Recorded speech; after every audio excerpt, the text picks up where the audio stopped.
양띠의 특성, 항시 분주하고 변화와 굴곡이 많은 운명입니다. 일찍이 학업에 정진하면 공직에서 명예와 공명도 얻을 수 있고, 그렇지 않으면 자영업을 하여 적소성대할 것입니다. 특별하게 고집은 없으나 본인 생각이 맞다고 생각하면 끝까지 자기 주장을 하기도 합니다. 그리고 제조업을 하여도 성공을 이룰 것이니 꾸준히 노력을 경주하면 성공을 기약할 수 있습니다. 무엇을 하든 많은 대인관계를 유지하면서 분주하게 움직여야 속히 소원 성취할 수 있습니다. 특히 양파와 같이 까도 속마음을 알 수 없는 성향이 있어 성격이 알쏭달쏭하여 속내를 알 수 없는 것이 양띠의 성격 특징입니다. 양에 대한 설화, 양은 온순하나 남이 잘 되는 꼴을 못 보기 때문에 내가 고통스러워도 남의 고통이 내 기쁨이라 여깁니다. 여름에는 아무리 더워도 같이 붙어 있으면서 서로 더워서 죽겠는데도 다른 양이 더워서 고통받는 걸 서로 즐거워합니다. 겨울에는 추워서 붙어 있어야 되는데도 서로가 따뜻하게 있는 걸 못 보기 때문에 서로 떨어져 벌벌 떨면서 다른 양의 고통을 즐깁니다. 부자가 되고 싶다면 당신이 가난한 이유는 나와 궁합이 잘 맞는 귀인을 못 만났기 때문입니다. 나와 궁합이 잘 맞는 귀인을 만나면 부자가 될 것이고, 만나서는 안 되는 악인을 만나면 가난하게 살 것입니다. 사주팔자 풀이 방법은 여러 가지가 있습니다. 다양한 사주학 중에서 여기서는 세 가지를 설명하고자 합니다. 첫 번째는 사주 명리학으로 분석하는 생년 즉 띠의 해설, 두 번째는 점성술 사주풀이, 세 번째는 전생 사주풀이를 소개하고자 합니다. 노력한다고 해서 다 되는 것은 아닙니다. 선천적으로 신체 구조가 좋고 운동신경이 발달하여 운동선수가 되는 사람이 있는가 하며, 선천적으로 목청이 좋아 노래를 잘하는 사람도 있고 천재적으로 머리가 좋아 공부를 잘하는 사람도 있듯이 인간은 누구나 자신만의 타고난 재능이 있습니다. 그러나 노력하면 조금은 더 나은 삶을 사는 것은 자명한 사실입니다. 양띠생의 명리학 사주풀이, 양띠 지지의 특징, 양의 한자의 뜻은 아니다 또는 아직 하지 못하다 라는 뜻을 가진 글자이고, 가느다란 작은 가지의 모양을 본떠 만든 글자입니다. 양은 역마성이라 평생을 통하여 분주하게 동서남북으로 사방을 돌아다니는 이동수가 많은 팔자이므로 늘 삶의 변화가 많은 사주이므로 여러 번 풍상을 겪은 이후에야 일신이 편안하고 재물도 모으게 되는 운명입니다. 양띠의 음양 오행 해설, 12지지적 12띠 음양 구별하는 방법은 12지지는 음양으로 구분되어 있습니다. 양띠 즉 미는 12지지 중에서 8번째 지지이고 음에 속하고 양을 상징합니다. 사주 명리학에서는 홀수는 양이고 짝수는 음에 속합니다. 12지지 중 양은 8번째 지지이므로 음에 속하는 것입니다. 12지지인 띠동물의 발가락으로 음양 구별하는 방법은 다음과 같습니다. 양은 발굽이 둘로 갈라져 있기 때문에 음에 속합니다. 양띠는 오행, 목, 화, 토, 금수 중에서는 토에 속합니다. 양띠생에게 행운을 가져다 주는 방향은 남서쪽입니다. 오색 중에서는 황색에 속합니다. 만물 중에서는 흙에 속합니다. 양띠는 계절상 음력 6월이고 양력 7월이며 절기상으로는 소서입니다. 계절은 한여름 본격적으로 여름이 시작되는 가장 무더운 계절이고, 절기상으로 가장 무더운 삼복더위의 시간이 됩니다. 한국에서는 실질적으로는 양력으로 7월 초부터 8월 중순까지가 가장 무더울 때이고, 양력 7월은 여름에서 가을로 넘어가는 환절기에 해당됩니다. 나무로 비유하면 꽃잎이 떨어지고 열매를 맺는 시점을 말합니다. 사람으로 치면 청소년에서 벗어나 성인이 되는 시기입니다. 양띠의 성격, 겉으로는 부드럽고 순하게 보이나 속은 곱고 굳센 외유 내강을 지닌 군자의 성품을 지니고 있습니다. 아무리 옳은 말을 하여도 자기와 뜻이 같지 않으면 반발하고 대립을 합니다. 자기 중심적 성향이 있고 지배받기를 싫어합니다. 자신의 마음에 들지 않으면 타인과 의견 충돌이 자주 발생하고 타협하기가 어렵습니다.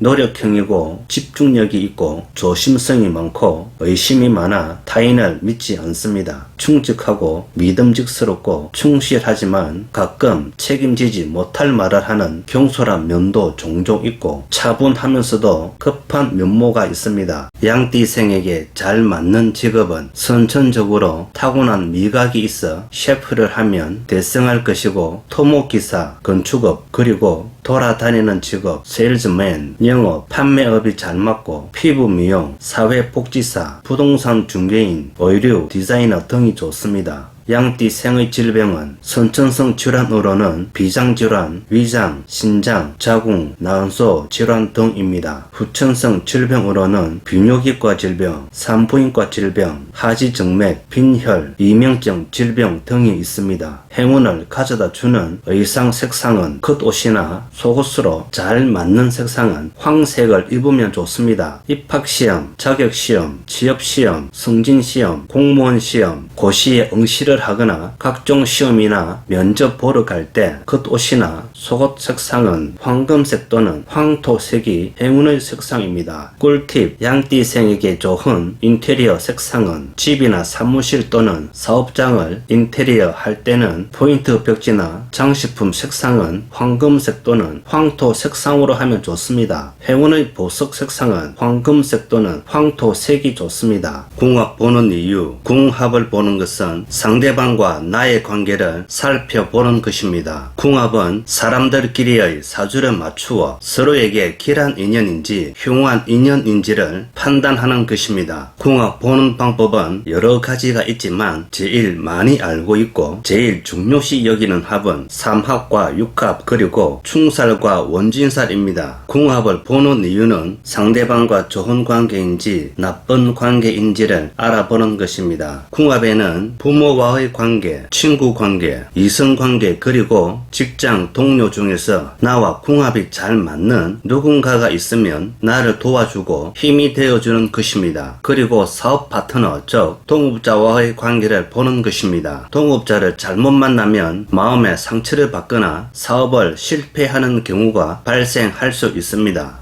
사업 파트너로 나와 제일 잘 맞는 띠는 말띠, 그 다음으로는 돼지띠, 토끼띠, 양띠 등이 좋습니다. 그리고 제일 중요한 남녀 간의 궁합입니다. 사실 남녀 궁합이 좋다고 해서 백년해로 하는 것은 아닙니다. 부부로 함께 사는 동안만 사이좋게 지낸다는 것이지 영원히 사이좋게 잘 지낸다는 것은 아닙니다. 합이 아무리 좋아도 두 사람 인연이 끝이 나면 서로의 길로 가는 것입니다. 부부가 헤어지는 시기는 서로에게 가르쳐 줄 것이 없거나 더 이상 배울 것이 없으면 그때 헤어질 확률이 높습니다. 남녀 궁합을 보는 방법은 극궁합 그리고 속궁합 으로 보는 방법이 있습니다. 남녀 궁합 비율은 다음과 같습니다. 나와 배우자의 궁합을 보는 순서는 다음과 같습니다. 생일, 생월, 생년과 생시 차례로 정확도가 높습니다. 나와 상대방의 태어난 생일은 50%, 생월은 30%, 생년과 생시가 각각 10%씩 차지하는 것입니다. 현 시대는 연상의 여인 그리고 연하 남자와 결혼을 많이 하므로 띠로 궁합 보는 것은 현 시대에서는 참고 수준으로 보는 것이 옳다고 봅니다. 궁합이 잘 맞는 남녀가 만나면 재물도 모이고 매사 모든 일이 잘 풀리고 행복해지는 것입니다. 남녀 궁합을 보는 방법은 극궁합 그리고 속궁합으로 보는 방법이 있습니다. 극궁합은 띠궁합을 말하는 것인데 띠궁합은 태어난 생년 즉 띠로 보는 것이고 속궁합은 태어난 생일과 생월을 중심으로 보는 것입니다. 부부 궁합을 볼 때는 꼭 생일과 생월을 중심으로 궁합을 판단하시길 바랍니다. 남녀 간에 결혼을 하기 위해 궁합을 볼 때는 속궁합 위주로 보는 것이 올바른 궁합 보는 방법이라고 생각합니다. 극궁합이 잘 맞으면 성격, 취미 그리고 경청과 소통이 잘 되어 대화가 원만하게 잘 이루어지고 서로 생각을 공유할 수 있으니 서로 정말 좋은 관계가 되는 것입니다. 그리고 속궁합이 잘 맞으면 옆에 같이 있기만 하여도 무조건 좋은 관계를 말하고 처음 만난 타인이라도 이유 없이 그냥 좋고 연인 관계인 경우에는 바라만 봐도 기분이 좋고 부부 간에는 부부 관계가 잘 맞는다는 것입니다. 반면 궁합이 안 맞으면 대인 관계에서는 서로 대화도 잘 안 되고 부부 간에는 부부 관계도 잘 안 맞습니다. 여기서는 생년, 즉 띠로 보는 궁합을 설명하겠습니다. 양띠와 잘 맞는 궁합은 육합인 말띠가 좋고 그 다음으로는 삼합인 돼지띠, 토끼띠, 양띠 등이 좋습니다. 그리고 서로가 만나서는 안 되는 띠는 다음과 같습니다. 양띠와 원진살이 되는 띠와 충살이 되는 띠는 만나면 안 됩니다. 양띠와 원진살이 되는 쥐띠를 만나면 내가 아무리 잘해주어도 나를 배신하고 큰 잘못이 없어도 세월이 가면 갈수록 서로가 실증과 짜증을 냅니다. 그리고 양띠와 충살이 되는 소띠를 만나면 내가 아무리 베풀어 주어도 고마움을 모르고 재산 관계로 인한 다툼이나 손실을 많이 볼 수 있습니다. 사람은 고쳐 쓰는 게 아닙니다. 사람은 절대 안 바뀌므로 상대를 바꾸려고 하지 말고 먼저 내 자신부터 바뀌어야 합니다. 궁합이 안 좋아도 좋은 부부 관계를 유지하고 싶으면 서로 간에 참고 이해하고 서로의 성향을 인정하면 백년해로 할 수 있습니다. 주의사항, 원진살이나 충살이 있어도 서로 간의 사이가 좋은 경우도 있습니다. 이러한 관계는 사주 명리학 실력이 뒷받침되어야만 정확하게 알 수 있다는 것을 명심하셔야 합니다. 양띠에 대한 여러가지 속설. 양띠는 온순하다. 외모가 착해 보이는 양을 보고 만들어낸 속설입니다. 양띠 여성을 매우 가정적으로 묘사하고 있습니다. 그런데 이와 정반대인 속설도 있습니다. 즉 양띠는 욱하는 성질이 있다는 것인데 이는 양이 평소에는 온순하다가 화가 나면 뿔로 계속 들이받는 모습을 보고 만들어낸 속설도 있습니다. 점성술이란 동양, 점성술은 동양인들의 사상과 생각 그리고 의식 구조는 별들의 능력에 숫자를 12로 산출해냈으며 인간의 운명을 이 12 숫자에 의해 분석하고 검토했으니 이것이 동양인의 운명론입니다. 12띠와 12천성과 운명. 우리 인간은 하늘의 전기를 받고 태어나면서부터 별자리가 정해지는데 그 정해진 별자리 즉 천성의 변화와 연결되어 인간의 선천적 숙명이 조성되고 태어난 생년, 월, 일, 시에 그 사람의 운명이 이미 정해진다고 합니다. 사주팔자 보는 방법은 관상 40%, 목소리 10%, 생년, 월, 일, 시 40%, 구군 10%, 총 100%로 사주를 보는 것입니다. 인간의 운명을 12 지지적 12띠로 분류하고 12천성과 연결지어 있습니다. 12천성은 12개의 하늘의 별자리를 말하는 것입니다. 좋은 별자리를 타고 나면 행복하고 나쁜 별자리를 타고 나면 불행해진다고 합니다. 하지만 우리 인간이 살아가는 모습은 별반 차이는 없습니다. 양띠 생의 별자리는 양띠는 천역성이라는 별입니다. 하늘을 지키는 별들이 운집하여 이룩된 12개의 별자리가 각각 운명을 맡아 기억해주고 있어 인간은 누구나 할 것 없이 운행하는 12별자리 중 하나의 별자리에 영향을 받으며 살아간다고 합니다. 천역성인 양띠의 특징은 양띠 생의 별자리는 양띠는 천역성이라는 별입니다. 천역성인 양띠의 특징은 다음과 같습니다. 고요한 성품이 어질고 유수는 하지만 내성적인 고집과 주관이 뚜렷하고 자존심이 강하여 승부 걸기를 좋아하고 투기심이 있어 공부보다는 창의적이고 상상력이 풍부하여 조화를 이루는 다른 일에 더 한층 흥미를 느끼면서 무엇이든지 해보려는 기질이 있습니다. 성장하면서 모든 것을 정석으로 순서를 밟지 않고 급진하는 다른 길을 모색하면서 늘 밖으로 뛰쳐나가고 싶어 합니다. 이는 역마 출도의 상이라 평생을 통하여 분주하게 동서남북 사방을 편답하는 성량이라 이동수가 많은 팔자이므로 늘 변화와 굴곡이 잦으며 여러 번 풍상을 겪고 겪은 연후에야 일신이 편안하고 재물도 모이게 되는 운명입니다. 일찍 학업에 부지런히 정진하였다면 공직에도 벼슬하고 공명도 얻을 수 있으나 그렇지 못하면 상업이 대길하고 공업도 무방은하나 모두 분주히 노력을 경주해야 재물도 모으고 성공도 기약할 수 있습니다. 본시 자력으로 자수성가를 해야 하는 팔자라 육친과는 인연이 없으며 설령 세업이 있다 해도 지키거나 늘리기는 어려울 수 있으니 일찍 고향을 떠나 멀리 외국이나 타관해서 무엇을 하든 많은 대인관계를 유지하면서 분주하게 움직여야 소원 성취할 수 있습니다. 천육성을 타고나 들어앉아 메인 몸이 되어 일정하게 하는 직업은 체질에도 맞지 않고 늘 근심과 번민이 항상 뒤따르는 수인이 가급적 많은 사람과 접촉하면서 손이 많이 가는 분주다사한 업종이면 이롭고 마음도 활달합니다. 양띠들은 초년의 젊은 시절부터 재운이 있고 운세 또한 점진하는 형국이라 계단을 밟고 오르듯이 순차적으로 기반부터 착실하게 다지고 점차 발전시켜야 탈이 없습니다. 외관상 끝으로 표현되는 것보다 욕심이 많고 내면적으로 잠재하고 있는 포부와 꿈이 투기심을 조장하여 정석의 순서를 밟지 않고 급진하는 다른 길을 모색하면서 지름길을 가려다 도리어 고액을 치르고 풍상을 겪게 되는 수도 있으니 각별히 유의해야 합니다. 본시 타고남이 초년부터 재물운은 있으니 한 가지 직업에 경험을 쌓으면서 안전하게 점진적으로 발전시켜야 하나 늘 새로운 환경을 구상하면서 한 군데 오래 뿌리 박지 못하고 뚜렷한 표적 없이 결말을 쉬 내리게 되어 손실을 초래하기도 합니다. 그러니 모름지기 사전에 치밀한 계획을 하여 순리대로 정도를 밟아 움직이면서 재물도 순탄하게 모으고 영화롭게 성공도 기약할 수 있습니다. 하늘이 정한 배필은 삼합인 돼지띠, 토끼띠, 양띠 그리고 육합인 말띠가 좋습니다. 여성은 약간 자기 고집을 내세우는 경향이 있으니 자신의 치환과 자신의 판단만을 앞세우지 말고 겸양의 미덕을 길려야 하겠습니다. 남성은 가사의 주도권을 가지고 집안을 잘 이끌어갑니다. 남녀 다같이 이성을 마음을 위로하고 사로잡는 솜씨를 가졌으나 가급적 늦게 결혼하는 것이 좋을 것입니다. 양띠생의 전생 고요한 성품이 어질고 유순하고 착하고 속이 깊습니다. 그러나 고집은 센 편입니다. 온순하지만 화가 나면 죽기 살기로 싸웁니다. 한번 고집을 부리면 누구도 말릴 수 없습니다. 자기가 옳다고 생각하면 뒤는 생각 안 하고 앞으로 밀고 나가는 성격입니다. 사람은 선량하나 고집이 센 것이 흠이라면 흠입니다. 화를 내면 풀어주고 달래주어야 합니다. 같이 맞서 싸우면 큰 화를 당합니다. 본인의 말을 들어주고 호응해주면 금방 상대의 말에 순응하는 면모가 있습니다. 내성적인 고집과 우김성 있고 자존심이 강하여 승부 걸기를 좋아하고 투기심이 있습니다. 양은 뒷것은 없고 지금 현재가 중요하므로 그 순간만 잘 넘기면 됩니다. 화가 나도 남이 건드리지 않으면 자기 스스로 화를 잘 풉니다. 외관상 겉으로는 욕심이 없는 듯하나 내면적으로 잠재하고 있는 욕심은 많고 포부와 꿈이 투기심을 조장하여 일을 너무 급하게 서둘다가 도리어 곤액을 치르고 풍상을 겪게 되는 수도 있으니 각별히 유의해야 합니다. 겉보기에는 욕심이 없게 보이지만 보기와는 다르게 내심 욕심이 많습니다. 집중력이 있고 집에 받기 싫어하며 타인이 나의 사생활을 알기를 끓입니다. 항상 생각을 하는 듯한 인상을 줍니다. 무슨 생각을 하는지 상대방이 알 수가 없습니다. 알쏭달쏭한 성격이라서 이 사람 성격 파악하기가 힘듭니다. 성격은 파악이 잘 안되므로 아리송한 성격을 가졌고 도대체 속을 알 수가 없습니다. 이 사람은 속내를 잘 드러내지 않는 성격이고 자기 자신마저도 본인의 성격을 파악하기가 어렵습니다. 양파와 같은 성격이라 까도